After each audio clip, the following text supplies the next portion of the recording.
ओम नमो भगवते वासुदेवाय। ओम नमो भगवते वासुदेवाय। ओम नमो भगवते वासुदेवाय। ओम नमो भगवते वासुदेवाय। ओम नमो भगवते वासुदेवाय। नारायणं नमस्कृत्यं नारायणं नमस्कृत्यं नरं चैव नरोत्तमं नरं चैव नरोत्तमं देवीं सरस्वतीं व्यासं देवीं सरस्वतीं देवीं सरस्वतीं व्यासं देवीं सरस्वतीं व्यासं ततो जयामुदीरहे। ततो जयामुदीरहे। नष्टप्रायेषु अभद्रेषु नष्टप्रायेषु देशेषु नित्यं भागवत सेवया नित्यं भागवत सेवया भगवतीरुत्तम श्लोके भगवती उत्तमश्लोके भक्तिर्भवति न एष्टिकिम् भक्तिर्भवति नैष्टिकम्। कृष्णाय वासुदेवाय कृष्णाय वासुदेवाय देवकी नंदनाय च देवकी नंदनाय च नन्दगोपः कुमाराय नन्दगोपकुमाराय गोविन्दाय नमो नमः। गोविन्दाय नमो नमः। गोविन्दाय नमो नमः। गोविन्दाय नमो नमः। आज नरसिंह चतुर्दशी है। इसके वजह से नरसिंह भगवान का अवतार जो प्रहलाद महाराज के लिए हुआ था। जो नरसिंह भगवान कौन है ये जानने से पहले हमें प्रहलाद महाराज कौन है ये जानना बहुत जरूरी है। इसी के लिए अभी थोड़ा प्रहलाद महाराज के बारे में जानेंगे हम। अभी भगवान नरसिंहदेव ने उत्तर दिया। प्रहलाद महाराज ने पूछा था, आप इतनी कृपा किए, मैं बुलाने से आ गए, यदि मेरा पूर्व काल, मेरा पूर्व जन्म क्या था, भगवान कृपया करके मुझे बताइए। ऐसे प्रहलाद महाराज ने पूछा। तब नरसिंह भगवान बताते हैं, बहुत पहले प्राचीन दिनों में आप एक बहुत ही शुद्ध वेद विद्य ब्राह्मण के पुत्र थे। उनका नाम वसु शर्मा था और वह अवंती नगर में रहते थे। उनकी पत्नी का नाम सुशीला था और वह बड़ी पवित्र आदर्श पत्नी थी। यानी जो प्रहलाद महाराज है वे अभी के भक्त नहीं है, वे पूर्व जन्म के भी भक्त है। कई कारणोंवश एक राक्षस कुल में उनका जन्म हुआ और वे राक्षस उनके पिता का नाम है हिरण्यकशिपु। हिरण्यकशिपु के 4 बेटे और 1 बेटी थी। हिरण्यकशिपु के 4 बेटे और 1 बेटी थी और 4 बेटों का नाम भी आ गया यहाँ पे। पहले बेटे का नाम है अल्लाद, सम अल्लाद और अनु अल्लाद और लास्ट का जो छोटा बच्चा है उसका नाम प्रहलाद था और एक बेटी भी थी, उसका नाम सिंही खां ऐसा था। अभी हम नरसिंह आरती जो नरसिंह भगवान ने भगवान के लिए गाया था उसमें पूरा नरसिंह भगवान का उल्लेख किया है। अभी प्रहलाद महाराज तो पता चल गया क्योंकि उनका पिछले जन्म में वो भी ब्राह्मण के पुत्र ही थे, यानी भक्त ही थे। उनकी भक्ति और भगवान नरसिंह के अवतार के कारण प्रहलाद महाराज का जन्म हुआ था। और अब हम आगे नरसिंह आरती, उसका महत्व। नरसिंह आरती तो हम सुबह शाम गाते हैं पर उसका अर्थ हमें मालूम नहीं है। इसकी वजह से जब हम जो चीज़ करते हैं उसका महत्व समझता है, उसके बाद हम वो जो आरती वगैरह गाते हैं उसमें दृढ़ता और गंभीरता आती है। इसकी वजह से अब हम नरसिंह आरती का पूरा जो अर्थ है वह समझेंगे। नामस्ते नरसिम्हाय। अपने यहाँ जानते हैं जो भी लोग आते हैं, हम शुरुआत जो गांव में रहते हैं वो शुरुआत नमस्ते से करते हैं। नमस्ते, राम राम, यह अपनी पुरानी पारंपरिक प्रथा है। नामस्ते नरसिम्हाय।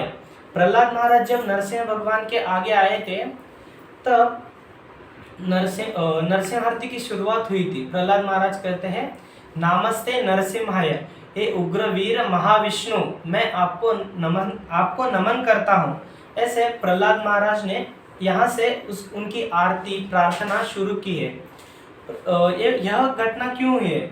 जब हिरण्यकशिपु ने प्रहलाद महाराज को कठिनाई देते हुए, जब 2 राक्षस थे जिनके पास प्रहलाद महाराज शिक्षाएं लेते थे और उनके जो सब भाई है उनके साथ रहते थे, जो दो राक्षस थे उनका नाम भी है षंड अमरक।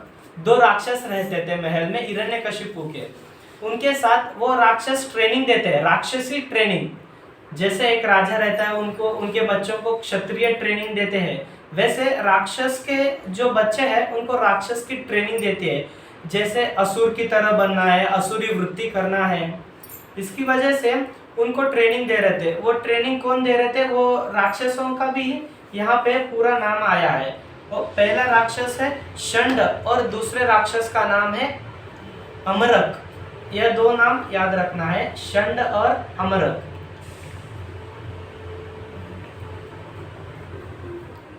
और भगवान की और षंड और अमरक, षंड और अमरक ये दोनों प्रहलाद महाराज और उनके जो चार भाई थे उनको शिक्षाएं दे रहे थे। तब प्रहलाद महाराज कहते हैं उनको, उनके भाइयों को, यह असुरी प्रवृत्ति और असुरी का ज्ञान लेके कोई उसका उपयोग नहीं होगा। यदि तुम लेना ही चाहते हो तो इस नरसिंह नरहरि का तुम ज्ञान लो, और जो इस जो इन्फॉर्मेशन यानी ज्ञान है, इससे हम भगवान के धाम जा सकते हैं, ऐसे प्रहलाद महाराज कहते हैं। यह सुन के जो दो राक्षस थे षंड अमरक, वो जाते हैं सीधा हिरण्यकशिपु के पास। हिरण्यकशिपु के पास जाके उनको पिता को बताते हैं, यह तुम्हारा छोटा बच्चा प्रहलाद यह बहुत परेशान कर रहा है, हमें आसुरी की ट्रेनिंग नहीं देने दे रहा है, ये जो बाकी के बच्चे उनको भी बिगाड़ रहा है, उनको भगवत भक्ति में ला रहा है। वो बोलता है जय नरसिम्हा, श्री नरसिम्हा, जय जय नरसिम्हा, ऐसा कह के भक्तिमय वातावरण निर्माण कर रहा है। ऐसा प्रहलाद की जो यह चलती रही तो अपनी आसुरी प्रवृत्ति, आसुरी शिक्षा हम नहीं कर सकते, कृपया आप इस प्रहलाद को कुछ बताइए। ऐसा कंप्लेंट षंड और अमरक अपने हिरण्यकशिपु के पास ले जाते हैं। और हिरण्यकशिपु यह बात सुनते ही प्रहलाद महाराज को बुलाता है, और प्रहलाद महाराज आते ही, यद्यपि वो उनका बच्चा था, फिर भी आसुरी प्रवृत्ति के कारण हिरण्यकशिपु प्रहलाद महाराज को नीचे फेंक देता है, ऐसे उठा के, जैसे चेंडू बॉल को ऐसा फेंका जाता है, उसी तरह प्रहलाद महाराज को फेंका जाता है। तब वहां पे ऐसे ऊपर खड़े रह के हिरण्यकशिपु पूछते हैं, तू इतना भक्ति कर रहा है, देख अभी मैं तेरे को दंड दे रहा हूँ, आ रहे क्या तुम्हारे नरसिंह भगवान? तो प्रहलाद महाराज कहते हैं, मेरे नरसिंह भगवान तो सभी जगह पे है, और इसीलिए यहाँ से प्रार्थना शुरू होती है, नामस्ते नरसिंहाय। प्रहलाद महाराज प्रार्थना के शुरुआत में भगवान को पहले नमन करते हैं, उसके बाद प्रार्थना शुरू करते हैं। प्रहलाद अल्लाद दायिने। प्रहलाद का मतलब जो भगवान के शुद्ध भक्त प्रहलाद है, उनका नाम अल्लाद यानी आनंद देने वाला। प्रहलाद यानी प्रत्येक क्षण, अल्लाद यानी आनंद देने वाला। प्रहलाद अल्लाद दायिने, प्रहलाद यानी प्रत्येक क्षण, अल्लाद यानी आनंद देने वाला, दायिने प्रत्येक क्षण, ऐसे प्रहलाद को आनंद देने वाले उग्रवीर नरसिंह भगवान को मेरा नमन। और आगे नरसिंह भगवान का और उल्लेख किया जाता है, हिरण्यकशिपु, जो हिरण्यकशिपु को वध करते हैं और प्रहलाद महाराज को जो दंड देने वाले हैं, ऐसे हिरण्यकशिपु को वध करने वाले भगवान को मेरा नमन, ऐसे प्रहलाद महाराज कहते हैं। उसके बाद यह तीन सेंटेंस को तो आपको इसका जो मीनिंग है आपको पता चला होगा, हिरण्यकशिपु क्यों कहते हैं। जो हिरण्यकशिपु का वध किया, वैसे भगवान हिरण्यकशिपु वृक्ष, यानी जिस हिरण्यकशिपु का जो वध किया है वो भगवान। शीलटंक नखालाय। शील यानी संस्कृत में शील का अर्थ पत्थर होता है। पत्थर का हृदय, जिसका हृदय पत्थर है, और जो नख यानी नाखून से उनका वध किया है, ऐसे भगवान नरसिंह देव। शील यानी तो पत्थर हो गया, यानी इससे पता चलता है कि जो राक्षस होते हैं उनका हृदय पत्थर होता है, उनके मन में ऐसे किसी के प्रति दया वृत्ति, किसी को क्षमा करना ऐसा नहीं होता है। जिसका हृदय शील यानी पत्थर की तरह होता है, वो 5 लोग हैं, जो 5 लोग हैं कि उनका हृदय पत्थर की तरह होता है, उनके मन में दया, कृपा दृष्टि, किसी को क्षमा करना, ऐसा कोई नहीं। उनके हृदय में पूरा नास्तिक था और भगवान के प्रति उनके मन में द्वेष निर्माण रहता है। वो कौन 5 लोग हैं, उनमें हम है क्या, यह सोचना चाहिए। यदि हम है तो जल्दी से जल्द हम कृष्ण भक्ति में लगना चाहिए। वो नास्तिकवादी 5 लोग हैं। उसमें से पहला है नास्तिक, जो भगवान को मानता ही नहीं और वो कहता है क्या भगवान है, हमें भक्ति क्यों करना चाहिए, यह जीवन मिला है, इसे अच्छी तरह से ऐशो आराम करके जीना चाहिए। भक्ति किसने देखा है? प्रहलाद महाराज कहते हैं कौमारम यौवनम चरा, भक्ति की शुरुआत 5 वर्ष आयु से करना चाहिए। 5 वर्ष आयु क्यों, उससे पहले क्यों नहीं, उसके बाद क्यों नहीं? प्रहलाद महाराज ऐसे कहते हैं 5 वर्ष के आयु के बाद अपनी बुद्धि की जो विकसित क्षमता होती है वहां से शुरू होती है, बुद्धि का विकसन शुरू होता है 5 वर्ष के आयु से। इसीलिए भक्ति करने की सही उम्र 5 साल है। यदि हमें भक्ति की शुरुआत करनी है तो हम जो 5 साल के होते हैं तभी से शुरुआत करना चाहिए। अभी हमारे यहाँ गांव में किसी को भी बड़े लोग भक्ति करेंगे तो कहते हैं ये बच्चा कितना है, अभी इसका आयु तो कॉलेज को जाना है, इसको आयु तो स्कूल को जाना है, पढ़ाई करना है, पैसे कमाना है, शादी करना है। यह सब चीज तो हो गई, पर इससे पहले ये तो शरीर को चलाने के लिए हो गई।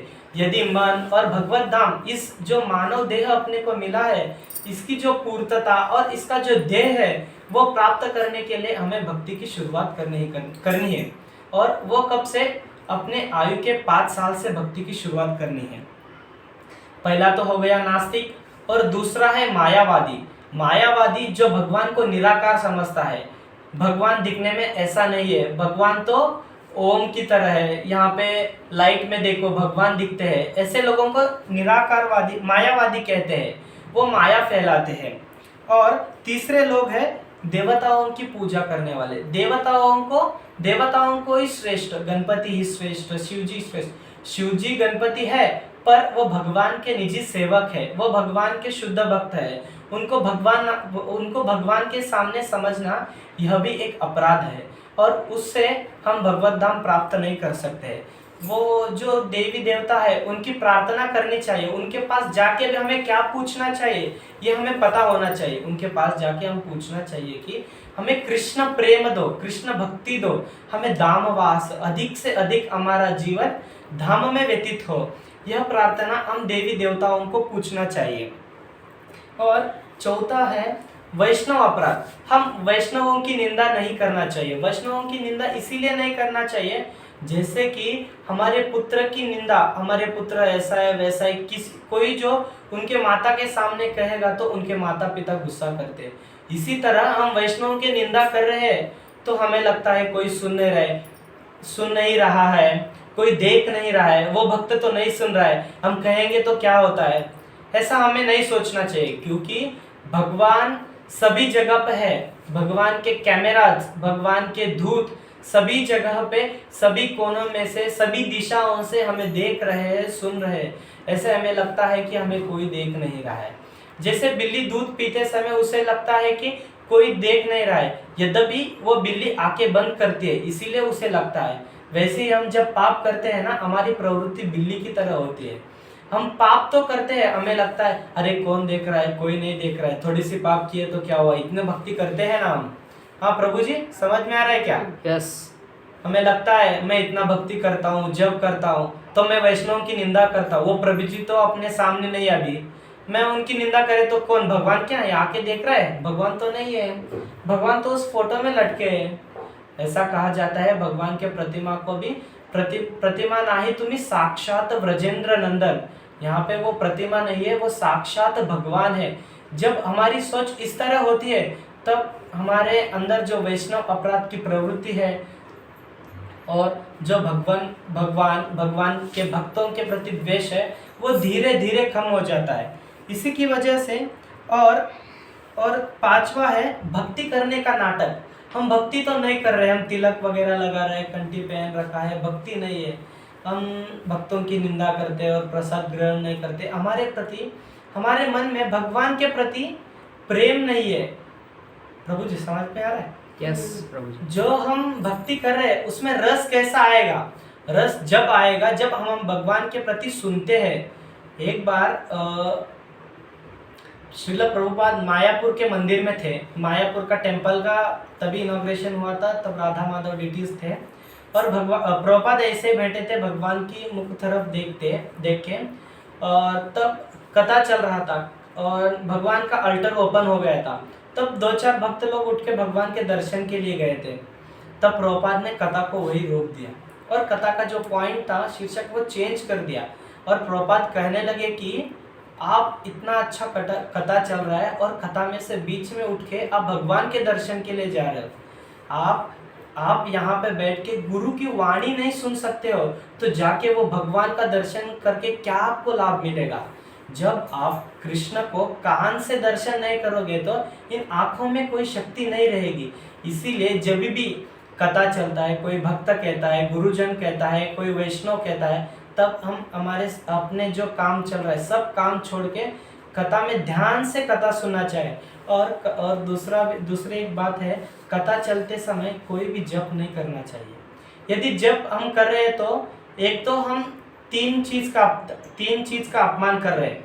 एक तो जप करके जप का अपमान कर रहे हैं, और दूसरी चीज है जो कथा चल रहा है, भागवतम, श्रीमद् भागवतम, नरसिंह पुराण, नरसिंह जन्मोत्सव, नरसिंह प्राकट्योत्सव, उसका जो महत्व है उसका अपराध कर रहे हैं। और तीसरा, जो व्यक्ति आपके सामने बैठा है कथा कर रहा है उसका भी आप अपमान कर रहे हैं। ऐसा उससे जो आप ध्यानपूर्वक नहीं सुनते हो तो इससे आपका अपराध बढ़ता है। और एक वैसे देखा जाए तो जो कथा कर रहा है उसका अपमान करने के बराबर अपने को पाप, उसका जो फल है वो मिलता है। ऐसे ही अभी तो हमें 5 लोग पता चले। कौन है? नास्तिक, मायावादी, देवताओं की पूजा करने वाला और वैष्णव अपराध और भक्ति करने का नाटक करने वाला। ये 5 लोग, यह पॉइंट क्यों आए? शीलटंक, ये 5 ही गुण हिरण्यकशिपु में था। एक तो वो नास्तिक था, नास्तिक यानी जो भक्ति कर रहा है उसको परेशान कर रहा था प्रहलाद महाराज को। और दूसरा मायावादी, वो भगवान की तपस्या करके वो आशीर्वाद वर तो लिया है पर वो भगवान को ही मारने चला गया, इसलिए वो मायावादी भी है। देवताओं की पूजा यानी वो तपस्या किया था, ब्रह्मा जी से वर लिया था, देवताओं की पूजा किया और उससे वर लिया, वो अर्धवट ज्ञान हो गया, आधा ज्ञान हो गया। और वैष्णवों का अपराध, वो प्रहलाद महाराज तो एक बड़े वैष्णव थे, क्योंकि उनको कौन पसंद करते हैं? नरसिंह भगवान। और भक्ति करने का नाटक, वो स्टार्टिंग में जो पहले था भक्ति करने का नाटक किया, वो तपस्या किया है बहुत और उससे प्रभावित होकर वर मिला है। यानी वो भक्ति जो पहले किया था वैसे किया तो वो आज भगवान के हाथों नहीं मरता था। इसीलिए भक्ति का नाटक भी कभी नहीं करना चाहिए। जितना है जैसा है वैसे ही, ऐसे ज्यादा दिखावा नहीं करना चाहिए भक्ति का। भक्ति जो होती है वो मन से करना चाहिए, ज्यादा ऐसा तिलक लगा के, तिलक शेप में कंठी, और ज्यादा कंठी मिलेगा तुलसी, वैसे कंठी जो लगाना चाहिए गले में पर उसका अहंकार कभी नहीं आना चाहिए। वैसे हम जो भक्त है, भक्ति करना यह बहुत ही अच्छी चीज है, पर वो शुरुआत कैसे करना। कभी भी हम जो गुरुजन हैं उनकी बातों को जो फॉलो करेगा वही भगवत धाम जा सकता है। गुरु की बहुत आवश्यकता है। गुरु की बात सुनना, गुरु जो बताता है वो कार्य करना, और वो भी पूरी श्रद्धा से करना, यह बहुत जरूरी है। इससे हम भगवत धाम जा सकते हैं। और हम ऐसे आगे जाएंगे। शीलठंक नखालाय, और भगवान ने हिरण्यकशिपु को कैसे मारा? नखालाय, नख से मारा है, नाखून से। इसीलिए भगवान का नाम शीलटंक नखालाय ऐसा भी नाम है, जो नाखून से राक्षसों का वध करते हैं। इतो नरसिम्हा परतो नरसिम्हा, यतो यतो यामी ततो नरसिम्हा। भगवान यहाँ पे है। जो हिरण्यकशिपु प्रहलाद महाराज को फेंका था और पूछा था तू इतना भक्ति करता है, क्या तेरे नरसिंह भगवान इधर है? वो ऐसे ऊपर खड़ा था, वो ऐसे दरवाजे की ओर हाथ दिखाता है, तेरे नरसिंह भगवान इधर है, दरवाजे में है, यहाँ पे दीवार में है, यहाँ पे छत में है, या खंबे में है। और खंबे में हाथ करके ऐसा हिरण्यकशिपु बोलता है यहाँ पे तेरा भगवान है, नरसिंह भगवान बुला। ऐसे करने से नरसिंह भगवान, प्रहलाद महाराज कहते हैं हे भगवान आप इस खंबे से प्रकट हो जाए। तब बहुत जोर से आवाज आता है और उग्रवीर नरसिंह देव भगवान उस खंबे से प्रकट हो जाते हैं। और तब हिरण्यकशिपु देखता है यह तो साक्षात भगवान का दर्शन करता है। भगवान का दर्शन होता है, सबको भगवान का दर्शन होता है, पर जो भगवान के भक्त है उनको भगवान का दर्शन अलग से होता है। हम भक्ति तो कर रहे हैं, सब कर रहे हैं, पर हमारे यहाँ संकट क्यों आ रहे हैं? इसकी भी कई वजह है। भगवान की भक्ति कर रहे हैं, भगवान का दर्शन तो हो रहा है। कृष्ण का भी जन्म हुआ था, कृष्ण का चिंतन कंस भी कर रहा था और देवकी और वसुदेव भी कर रहे थे। देवकी और वसुदेव को कृष्ण भगवान के रूप में दर्शन दिए और कंस को साक्षात मृत्यु के रूप में दर्शन दिए। क्यों? क्योंकि उनके अंदर चेतना अलग थी। देवकी और वसुदेव के मन में यह मेरा पुत्र है, यह भगवान है, हमें इनकी भक्ति करनी चाहिए, यह हमें भगवत धाम ले जा सकते हैं, यही अपने को इनके ही धाम में जाना है, ऐसी भावना देवकी और वसुदेव की थी। पर हिरण्यकशिपु पर कंस की जो क्या भावना थी, यह भी मुझे मारने वाला है, मैं इसे वध करूंगा। वो भी चिंतन करता था, पर वो चिंतन कैसा? भगवान को ही मारने का। इसीलिए उसको भगवान साक्षात मृत्यु के रूप में दर्शन दिए। इसी तरह हम भी भगवान की प्रार्थना करते हैं तो सोच समझ के करना चाहिए और भगवान के जाते समय अपना भाव शुद्ध होना चाहिए। भगवान के कार्य करते, भगवान के भक्तों की सेवा करते समय यह तो अपने साथ ही रहता है, यह तो अपने साथ ही खाना खाता है, अपने साथ ही रहता है, अपने साथ ही उठता है, ऐसा नहीं करना चाहिए। क्योंकि जो वैष्णव है, जिनकी भक्ति की स्तर वो दिखाई नहीं देती है, भक्तों की स्तर दिखाई नहीं देती है। प्रहलाद महाराज कहते हैं कि 5 वर्ष से जो भक्ति करता है उनका स्तर जो 100 साल का बुढ़ा है भक्ति करने वाला है उससे ज्यादा है। इसीलिए हम भक्त को कभी नीचे ऐसा देख के उनको वैसा नहीं करना चाहिए। इसी तरह और आगे निकलते हैं, ये तो यामी ततो नरसिंह। भगवान तो सभी जगह पे है। कौन से भगवान? यहाँ पे हिरण्यकशिपु बता रहे, हिरण्यकशिपु को प्रहलाद महाराज बता रहे थे। वो पूछ रहे थे तेरा नरसिंह कहाँ पे, यहाँ पे आएगा क्या? ऐसे करने के बाद सभी जगह पे है ऐसा बताते हैं। और जो भगवान है नरसिंह भगवान की यहाँ पे कथा आगे आती है। शंकराचार्य के एक शिष्य थे। अभी हिरण्यकशिपु की कथा सुनी है कि भगवान आए थे खंभ में से। वैसे नरसिंह भगवान का पहला दर्शन नहीं था। इसके पहले हर युग में भगवान नरसिंह देव, भगवान कृष्ण का अवतीर्ण होता है, उनका आविर्भाव होता है। वैसे ही शंकराचार्य के एक शिष्य थे, उनका नाम था पद्मपाद। वो पद्मपाद ऐसे ही भक्ति करने के लिए, खोज करने के लिए भगवान की खोज में निकले थे। वो भगवान की तपस्या करने के लिए जंगल में निकले थे। और जब वे जंगल में निकले थे तब उन्हें एक जंगल में एक राक्षस दिखाई दिया। राक्षस यानी शिकारी था। वो राक्षस नहीं था, वो शिकारी था, पर वो भगवान की भक्ति वगैरह ज्यादा कुछ नहीं करता था। वो अपने कार्यों में मग्न रहता था। शिकारी यानी वो प्राणियों को पकड़ने का, उनको मार के खाने का, उनका उधर निर्वाह करता था ऐसे करके। उसके बाद वो एक बार देख रहा था, ये पद्मपाद जो शंकराचार्य के शिष्य थे, वो ऐसे ही आके वन में तपश्चर्या कर रहे थे। और वे आके पूछते कि आप तो जंगल में साधु अकेले हो, तो आपको यहाँ पे आप क्यों आए हो, पहले वो पूछते। उसके बाद वो बताता है कि नहीं, ऐसे नहीं, मैं भगवान की खोज में आया हूँ, मैं एक इंसान को ढूंढ रहा हूँ, ऐसा कहता है। इंसान के बाद में वो कहते हैं इंसान है पर वो जंतु भी है, मैं उनको ढूंढ रहा हूँ, ऐसा कहता है। और वो राक्षस कहता है कि मेरे तो दादा परदादा सब यहाँ ही जंगल में शिकार करते हैं, मुझे इस जंगल का कोना कोना मालूम है।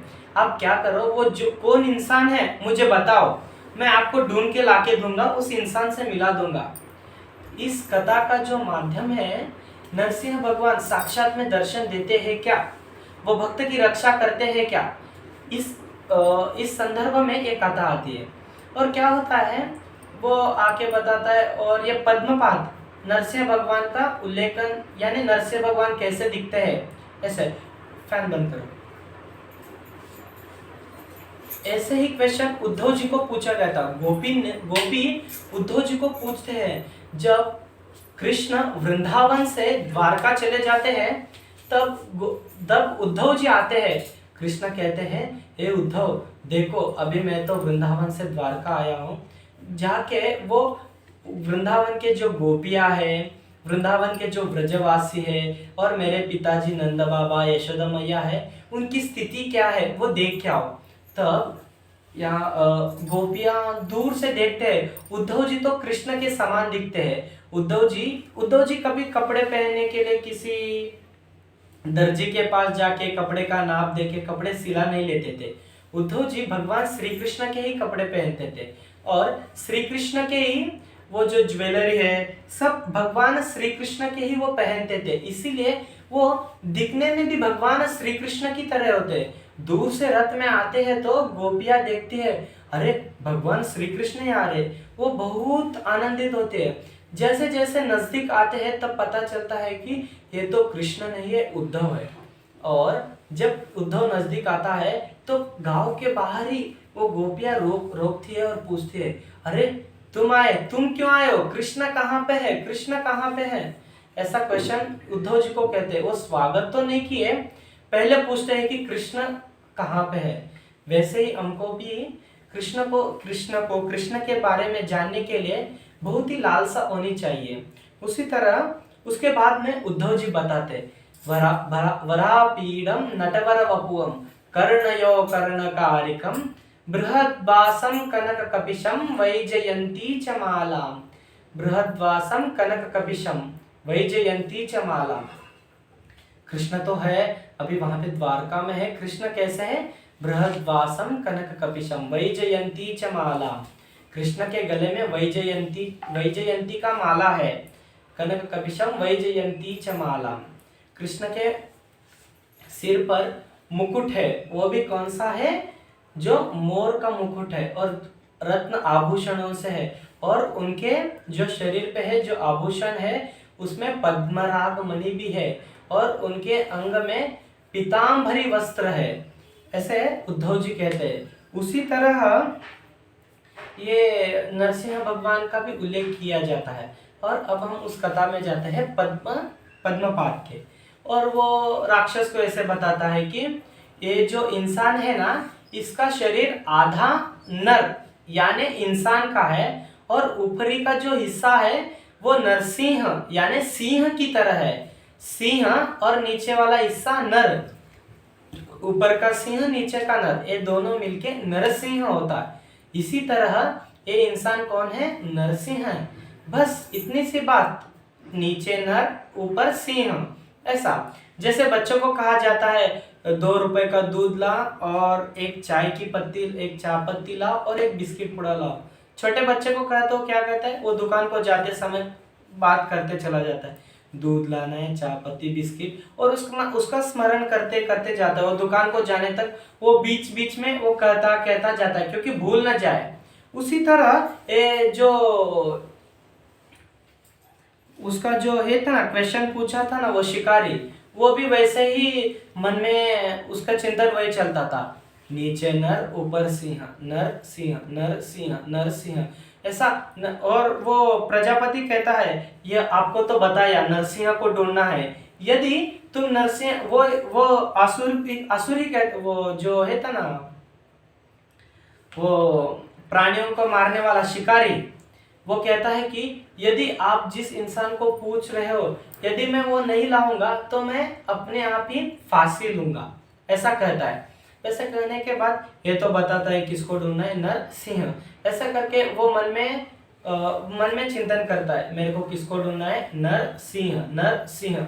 ऐसा करते करते नरसिंह नरसिंह नरसिंह, ये पूरा दिन उसका जप चलता रहता है। और शाम होती है, शाम होने के बाद उसको पता चलता है कि ये इंसान तो हमें मिला नहीं। इसकी वजह से वो वैसे ही मन में तो चलता रहता है, जैसे लोग कबड्डी वो जो गेम है वो खेलते, कबड्डी कबड्डी खेलते, उसका मुख तो रुक जाता है, उसके बाद में उसके मन में वही चलता है कबड्डी कबड्डी। उसी तरह इसका जो नरसिम्हा नरसिम्हा कहना था, शाम तक तो पूरा दिन चल ही रहा था। वो शाम तक देखा था, नरसिंह भगवान तो नहीं मिले। मैं प्रजापति उस भक्त को तो वचन दिया था, यदि मैं शाम तक नहीं ढूंढूंगा तो मैं अपने आप ही फांसी लूंगा।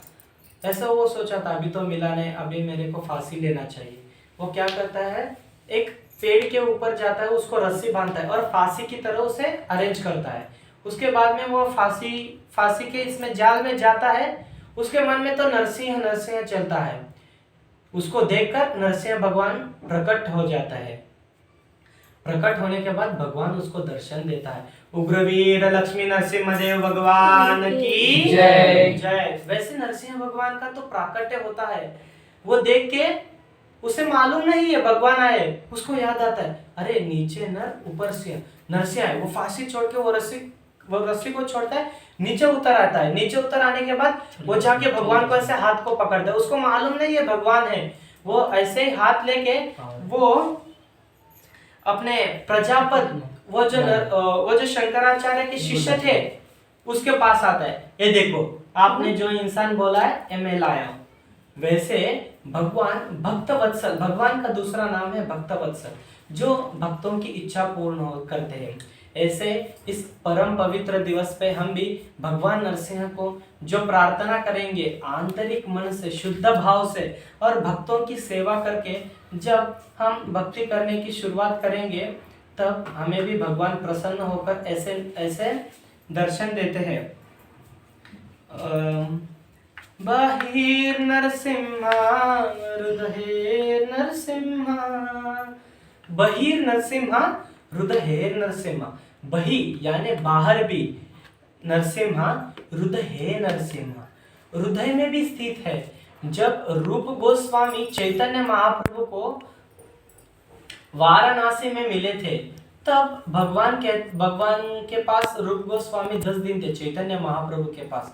तब भगवान 10 दिन के बाद 11वें दिन भगवान निकलते ना, तब बताते हैं रूप गोस्वामी को, हे रूप, मैंने ये जो आपको जो कथा बताई है, इससे मैंने तुम्हारे हृदय में कृष्ण को स्थापित किया है। और तुम क्या करो, इस हृदय के इस जो कृष्ण है आपके हृदय में स्थित है, उसकी भावनाओं में तुम खो जाओ, इसके दिव्य गुणों में तुम लीलांतर हो जाओ और जाके वृंदावन की पुनर्स्थापना करो। ऐसे करके रूप गोस्वामी पूरा वृंदावन को पुनर्स्थापना किए, जो कई कारणवश लुप्त हो गया था।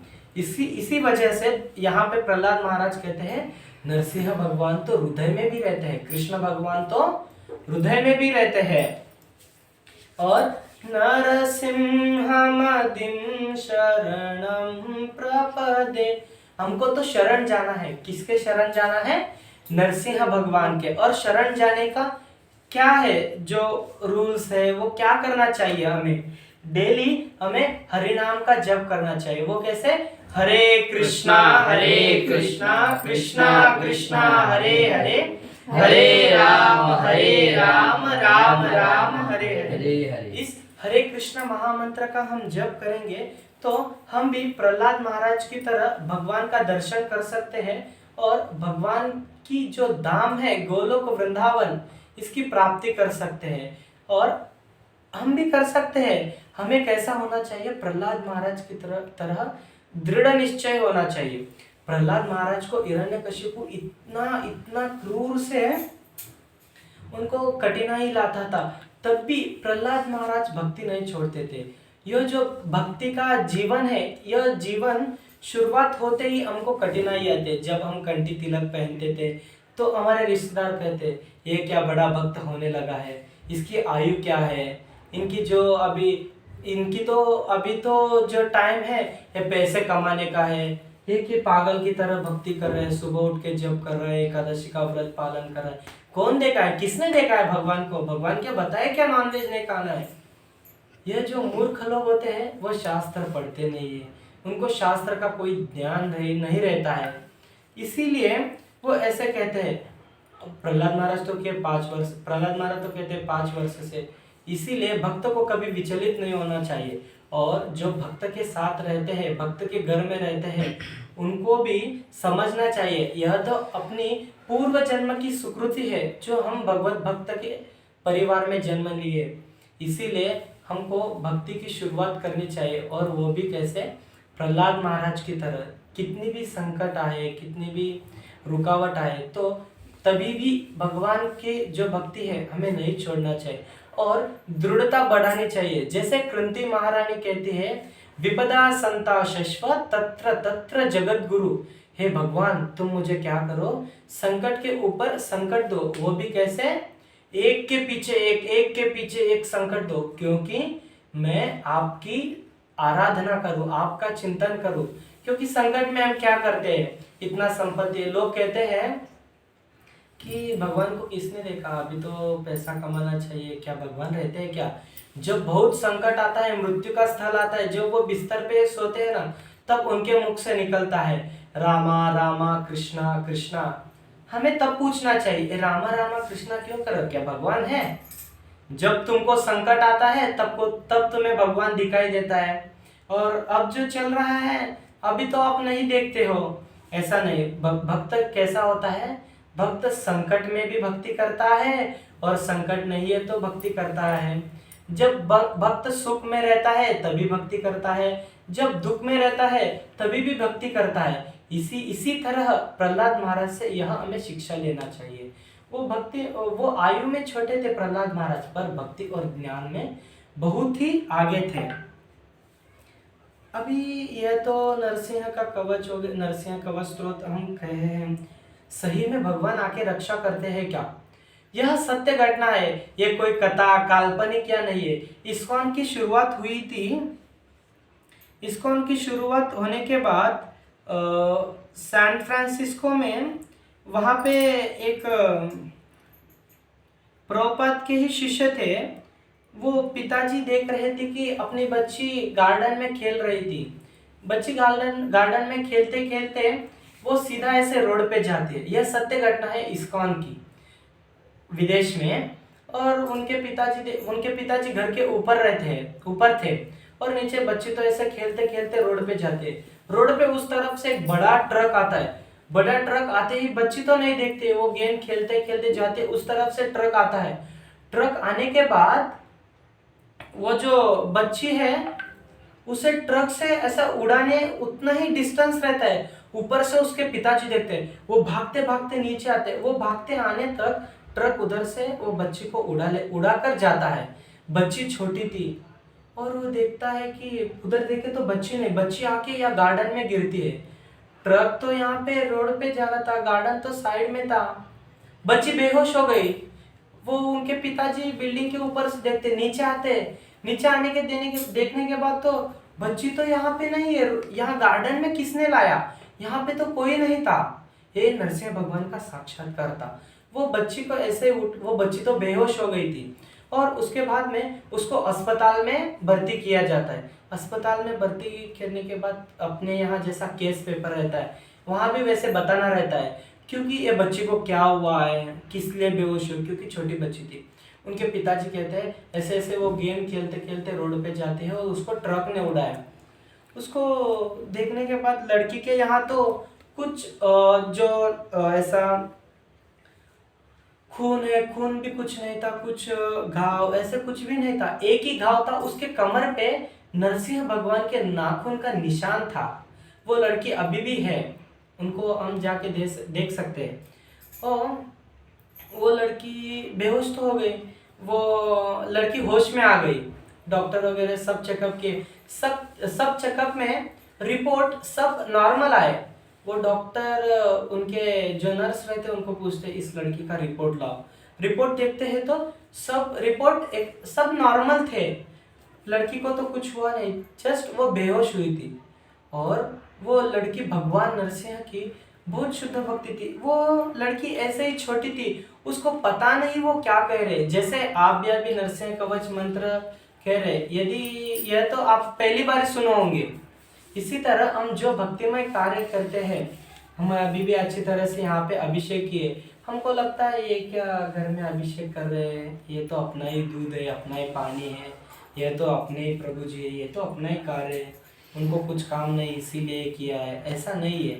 जो हम भक्ति में जो जो कार्य करते हैं वो बहुत दिव्य होता है, और हम जो शुद्ध भाव से करते हैं ना उससे हमें भगवान मिलते हैं। इसी तरह ये बच्ची तो खेलते खेलते ऐसे ही वो नरसिंह भगवान का चिंतन करती थी, नरसिंह नरसिंह करती थी। वो जो ट्रक उड़ाया उस समय भगवान नरसिंह साक्षात प्रकट हुए और उस लड़की को ऐसा उठा के नीचे रख दिए, उधर गार्डन में फेंक दिए। तब जब बच्ची होश में आई तो पिताजी पूछते हैं, अरे तुझे तो ट्रक उड़ा रहे थे, मैंने अपनी आंखों से देखा है तुझे ट्रक उड़ा रहा था, मैं नीचे आने तक तू गार्डन में कैसे गिर गई? तो बच्ची कहती है, अरे ये भगवान नरसिंह कैसे? ये पूछने से पहले वो कहती है कि अरे वो भगवान कैसे? उनके हाथ तो कोमल है पर उनके जो नाखून है ना वो बहुत ऐसे क्रूर है, ऐसे बहुत पत्थर की तरह बहुत ही क्रूर लगते हैं वो नाखून। ये देखो मेरे कमर में जब नरसिंह भगवान मुझे उठाए थे ना उनका नाखून लगा है। ऐसे वो बच्ची दिखा रही थी, वो भगवान नरसिंह के नाखून थे। हमें भी समझना चाहिए, हम भक्ति कर रहे क्या हमें भगवान का दर्शन होता है? जब हम शुद्ध भक्ति करेंगे, भगवान के भक्तों का अपराध नहीं करेंगे, तब हमें भगवान का दर्शन और भगवान का साक्षात्कार होता है। इस्कॉन में अभी जितने सन्यासी है, जितने शुद्ध भक्त है, उन सबको भगवान का साक्षात्कार है। इसीलिए हमें कभी मन में नहीं आना चाहिए कि भगवान है क्या, हमें दर्शन देंगे क्या। यदि शुद्ध भक्ति के साथ हम भक्ति करेंगे तो भगवान का दर्शन भी होगा और भगवान के शुद्ध भक्तों का सेवा भी होगा। हमें सिर्फ भावना चेंज करनी है। भगवान तो वही है, प्रहलाद महाराज जिनकी प्रार्थना कर रहे हैं वही नरसिंह आरती है। अभी कथा के बाद हमें नरसिंह आरती गाना है। अभी नरसिंह आरती का हम तो वर्ड टू वर्ड मीनिंग समझ रहे हैं, इसके बाद में हमको पूरे भाव से नरसिंह आरती गाना है, जिसकी वजह से प्रहलाद महाराज को जिस नरसिंह ने दर्शन दिया है, हमको भी उस मूर्ति से बाहर आके नरसिंह भगवान दर्शन देंगे, यदि हमारा मन शुद्ध और अब हमारे मन में उतनी भक्ति प्रहलाद महाराज की तरह। उसी तरह अभी आगे, तव कर कमल वरेन खाम अद्भुत श्रृंगा। भगवान का अभी यहाँ पे तो नरसिंह मदिम शरणम प्रपदे, हमें भगवान के शरण में जाना चाहिए, ऐसे प्रहलाद महाराज कहते। हिरण्यकशिपु को बताते हैं ऐसे, नरसिंह मदिम शरणम प्रपदे, ये खंबे से तो निकले हैं, इतना पाप किए, इतना सब कुछ किए, आसुरी प्रवृत्ति, अभी भी वक्त नहीं चला गया, अभी तो आके नरसिंह मदिम शरणम प्रपदे, अभी तो नरसिंह भगवान के शरण में आ जाओ, अभी भी वक्त नहीं चला गया, अभी हाथ जोड़ो, अभी भगवान के प्रति प्रेम निर्माण करो। ऐसे प्रहलाद महाराज कहते हैं किसको? हिरण्यकशिपु को। और तव कर कमल वरेन खाम अद्भुत श्रृंगा बलिदारी हिरण्यकशिपु कानुबिंगा केशवदीपा नरहरिभूपा जय जगदीश हरे, जय जगदीश हरे स्वामी, जय जगदीश हरे। यहाँ पे भगवान के और जो श्रृंगार है, और हिरण्यकशिपु को अभी तो भगवान को बता रहे थे, प्रहलाद महाराज बता रहे अभी तो शरण आओ, वो कहता है नहीं, और वो प्रहलाद महाराज को मारने के लिए आगे दौड़ जाता है। जो हिरण्यकशिपु है वो ब्रह्मा जी से जो तपस्या करके वर पाता है, वो हिरण्यकशिपु, ये जो रावण है, ये भक्ति में बहुत ही बुद्धिमान थे, वो ज्ञानी थे। हिरण्यकशिपु पूछते, 4 वरदान मांगते हैं ब्रह्मा जी से। पहले तो वो मेरा मृत्यु नहीं होना चाहिए, मैं अमर होना चाहिए, वरदान मांगते हैं। तो ब्रह्मा जी कहते हैं यह वरदान तो मैं नहीं दे सकता हूँ। तो वो तो बहुत ज्ञानी था, कौन? हिरण्यकशिपु। वो 4 वरदान मांगता है। वो वरदान मांगता है कि मुझे कोई इंसान नहीं मार सकता है, नर जो स्त्री है पुरुष है, इंसान नहीं मारना चाहिए, और कोई पशु भी नहीं मारना चाहिए। ये पहला वरदान हुआ। और दूसरा वरदान था मैं न दिन में मरना चाहिए न रात में, और मैं इन 12 मासों में से किसी मास में भी नहीं मरना चाहिए। और तीसरा वरदान है, जो वक्त मैं नीचे भी नहीं मरना चाहिए, इस धरती के भूतल में भी नहीं मरना चाहिए, और धरती के ऊपर आकाश में है वो भी, उसके ऊपर भी मैं नहीं मरना चाहिए। ऐसा करके वो समझता है कि हिरण्यकशिपु मैं तो बहुत बुद्धिमान हूँ, और बहुत बुद्धिमान हूँ, अभी मैं तो ये पूछा हूँ, ब्रह्मा जी तो तथास्तु किए, अभी तो मेरा मृत्यु संभव नहीं है। यह सब जो ये क्वेश्चंस पूछा था, ये जो वर लिया था, ये सबको मिला के ना भगवान एक घड़ी निर्माण करते हैं। वो कौन सा है? लघु भागवत में रूप गोस्वामी बताता है, रूप गोस्वामी बताते हैं 14 मनवंतरों से जो छठा मनवंतर है, 6th मनवंतर, जो अभी कलयुग चल रहा है, कलयुग 7वें मनवंतर में चला है। अपना जो मनवंतर चल रहा है उसके पहले वाला मनवंतर, यह मनवंतर कब चालू होता है? सत्य युग के एंड में, सत्य युग जब समाप्ति होती है तब यह छठा मनवंतर शुरू होता है। और कब? त्रेता युग के शुरुआत में। और समुद्र मंथन जब होता है ना, समुद्र मंथन के पहले ही भगवान का, नरसिंह भगवान का प्राकट्य हुआ था। तब ना मनुष्य ना प्राणी, भगवान नरसिंह भगवान कैसे है? नीचे नर, नीचे मनुष्य, ऊपर सिंह, ऐसा दोनों का कॉम्बिनेशन मिलके नरसिंह। पहला वचन तोड़ दिया, इंसान भी नहीं है, पशु भी नहीं। और दूसरा वचन क्या था? दूसरा क्या बताया था? न कोई अस्त्र न कोई शस्त्र। और भगवान ने उनको कैसा मारा था? नाखून से। वो कोई अस्त्र नहीं था, शस्त्र नहीं था, भगवान के नाखून से मारा था। और तीसरा था, न नीचे न ऊपर, भगवान ने अपनी जो जंगा है वहां पे बिठा के उसे सुला के उसको मारे थे। और वो कौन सा 12 मासों में से कौन सा मास था? वो 12 मासों में से कौन सा नहीं था? वो अधिक मास था। अधिक मास में पुरुषोत्तम मास था, और उसका पूरा उल्लेख। और वो ना रात था ना दिन था, संध्या के समय में भगवान ने उनको, और ना बाहर ना अंदर, उसको जो उम्बरटा कहते हैं, कड़पा, वहां पे भगवान ने ऐसे बैठ के उसको अपनी जांघाओं में बैठ के उसका नाखून से वध किया। तब कर कमल वरे नाखाम, किससे? नाखून से वध किया।